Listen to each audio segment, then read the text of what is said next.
बड़ा अध्याय है। 83 मंत्र थे। अब एक स्वाभाविक सी बात है कि जब इतने मंत्र हैं तो उन 83 मंत्रों में बहुत सारे विषयों का वर्णन हुआ होगा। 21वां मंत्र था उत्क्राम महते सौभगाय अस्मात् स्थानात् द्रविणोदवाजिन् वयं स्यामः सुमतौ पृथिव्या अग्निं खनन्त उपस्थे अस्या। इस मंत्र में प्रेरणा दी गई है कि हमें क्या करना चाहिए, किस प्रकार से हम अपना जीवन व्यतीत करें। यहाँ कहा है वाजिन, हे बल संपन्न। तो देखिए, संसार में कुछ भी कार्य करें हम, उस कार्य के लिए एक न्यूनतम बल की अपेक्षा है। उतने बल के बिना वह कार्य संपन्न नहीं हो सकता। किसी को भार उठाना है तो उसके लिए अलग बल अपेक्षित है। किसी को दौड़ना है तो उसे दूसरी प्रकार का बल अपेक्षित है। और यदि किसी को साधना करनी है तो उसे किसी तीसरे प्रकार का बल अपेक्षित है। अर्थात संसार में किसी भी कार्य को करने के लिए किसी न किसी प्रकार का बल अपेक्षित है। तो मनुष्य के लिए कहा कि वाजिन, तू बल संपन्न हो।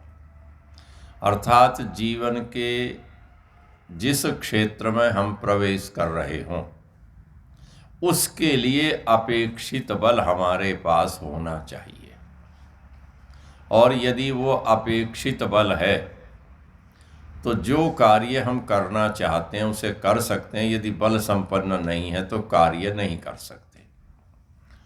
लिखने पढ़ने का कार्य बहुत थोड़े शारीरिक बल से हो सकता है, बैठ करके बस इतना सा हो, रुग्णता ना हो।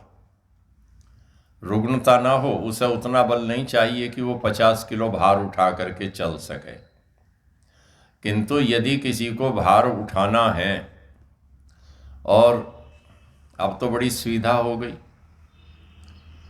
50-50 किलो के बैग आ गए, कट्टे आ गए, और उससे भी छोटे 25 किलो के भी आने लगे। अब से यदि आप चले जाएं 50 साल पीछे, 50 किलो का कट्टा तो केवल खाद का आता था, एक यूरिया का, जो 40 पे पहुंच गया। और आलू की बोरी, दूसरी बोरियां जितनी होती थी, 1 क्विंटल की बोरी होती थी, 1 क्विंटल की। चीनी की बोरी 1 क्विंटल की, गेहूं की बोरी 1 क्विंटल की। अब जो उस भार को उठा के रखता था उसे मंडी में पल्लेदार कहते थे। और उस सोच करके देखिए कि उसे 1 क्विंटल की बोरी अपनी पीठ पर लादनी है और ट्रक पर चढ़ानी है। ऊपर नीचे धांग पर धांग लगती चली जाएंगी और आखिर तक वो बोरी उसे अपनी पीठ से ले जा करके घूम करके डालनी होती थी। तो जितना शारीरिक बल उसे चाहिए उतना शारीरिक बल लिखने पढ़ने वाले को तो नहीं चाहिए, उसे तो दूसरी प्रकार का बल चाहिए। तो कहा मनुष्य के लिए कि वाजिन, हे बल संपन्न व्यक्ति, तो क्या कर, उत्क्राम महते सौभगाय। महते सौभगाय, बड़े भारी सौभाग्य के लिए। हर व्यक्ति चाहता है अपने क्षेत्र में उसको सफलता प्राप्त हो, और सफलता प्राप्त होना सौभाग्य है। एक अध्यापक की कामना रहती है कि कक्षा के विद्यार्थी यदि एक बार पढ़ लें तो फिर वो दूसरे से पढ़ना न चाहें, तो अध्यापक की सफलता है।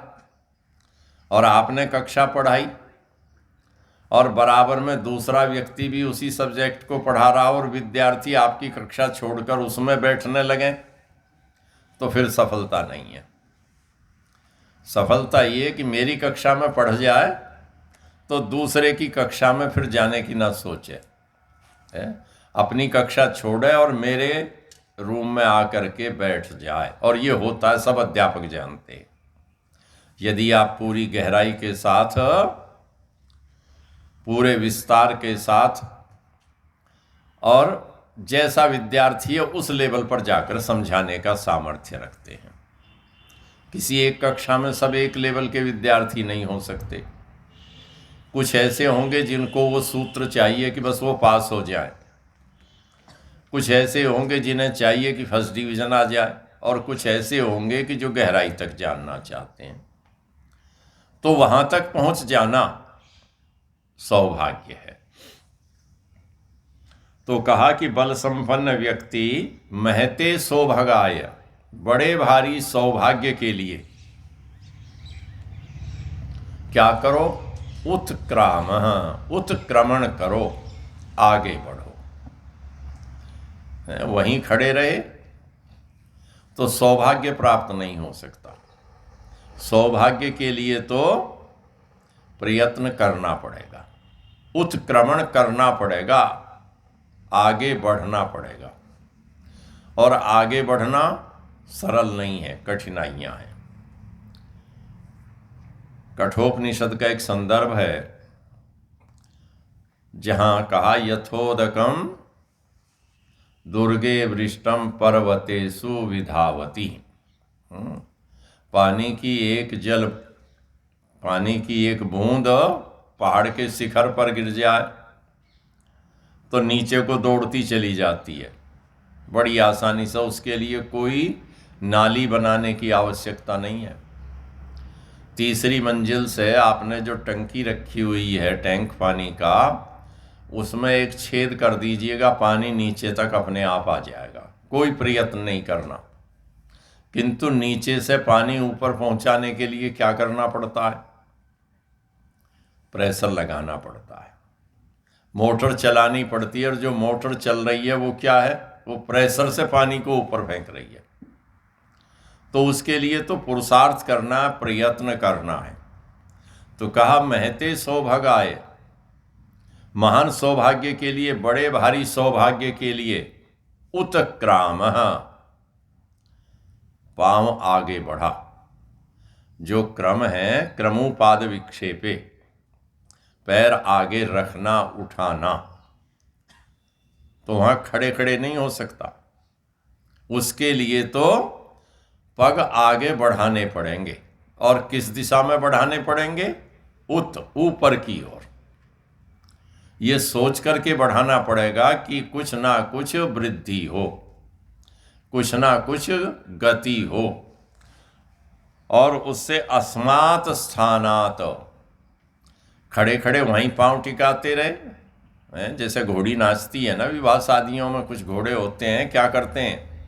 लोग नचाते हैं। और ध्यान रखिएगा, ये डीजे वीजे सब छूट जाता है जब घोड़ी नाचती है। किसी शादी को ऐसी देख लीजिएगा। कुछ ऐसे लोग हैं जो 4-4 घोड़ियां रखते हैं और उन 4 घोड़ियों को 2-2 के जोड़े में नचाते हैं। 1-2 अवसर मैंने देखे, 2-3 बार कम से कम। जब वो घोड़ी को नचाते हैं तो सारी बारात और रास्ता रुक जाता है जब सड़क पर वो घोड़ियां नाचती हैं।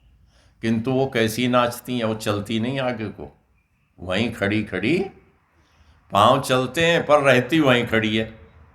पांव उठेगा तो फिर वहीं रखेगी। एक बस जितने में अगले पिछले पांव का दायरा, उतने में नाचेगी। पहली बार जब मैंने देखा तो मेरठ से हापुड़ वाली सड़क पर था और कार वाले कार रोक करके देखने लगे, रास्ता रुक गया घोड़ियों का नाच देख करके। किंतु वो चलना नहीं है, उत्क्रमण नहीं है। उत्क्रमण आगे बढ़ना है, ऊपर की ओर बढ़ना है।